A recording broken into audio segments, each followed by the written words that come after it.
আলোচনা করব।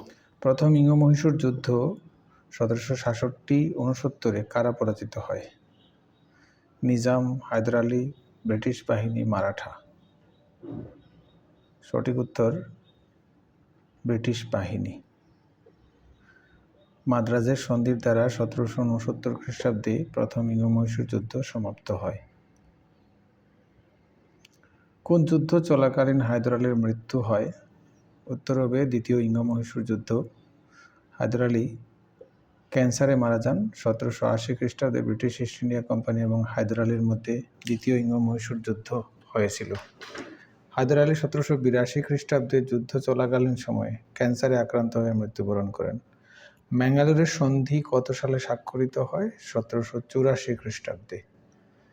তৃতীয় ইঙ্গ-মহীশূর যুদ্ধ কোন সন্ধির দ্বারা সমাপ্ত হয়? শ্রীরঙ্গপত্তমের সন্ধি, ম্যাঙ্গালোরের সন্ধি, শ্রীরঙ্গপত্তমের সন্ধি দ্বারা হয়।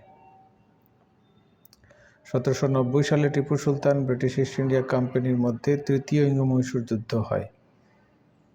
1792 সালে 18 মার্চ শ্রীরঙ্গপত্তমের সন্ধি স্বাক্ষরের মধ্য দিয়ে এই যুদ্ধের অবসান হয়। চতুর্থ ইঙ্গ-মহীশূর যুদ্ধ কবে শুরু হয়? 1798 খ্রিস্টাব্দে।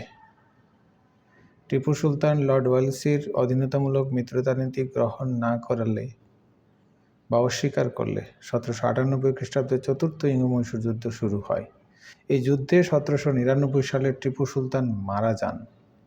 সেন্ট থমের যুদ্ধ 1746 খ্রিস্টাব্দে হয়েছিল নবাব আনোয়ারউদ্দিন ও জোসেফ ডুপ্লের মধ্যে। প্রথম কর্ণাটকের যুদ্ধ। এই যুদ্ধে নবাব পরাজিত হন। আরকোট ছিল তৎকালীন কর্ণাটক রাজ্যের রাজধানী।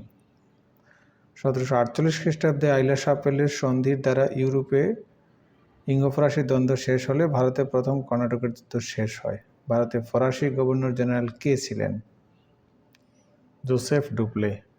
বন্দিবাসের যুদ্ধ কত সালে হয়েছিল? উত্তর 1760 সালে।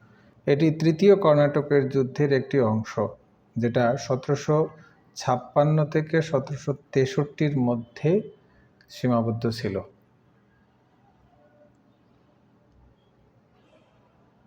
1763 খ্রিস্টাব্দে সপ্তবর্ষব্যাপী যুদ্ধের শেষ হয়ে প্যারিসের চুক্তি স্বাক্ষরিত হলে ভারতেও ইঙ্গ-ফরাসি দ্বন্দ্বের শেষ হয়। ভারতের সর্বপ্রথম কে অধীনতামূলক মিত্রতা নীতি গ্রহণ করেন? হায়দ্রাবাদের নিজাম। হায়দ্রাবাদের নিজাম 1798 খ্রিস্টাব্দে প্রথম অধীনতামূলক মিত্রতা নীতি গ্রহণ করেন। ব্রিটিশ ইস্ট ইন্ডিয়া কোম্পানি কত সালে ফারুকশিয়ারের ফরমান লাভ করে?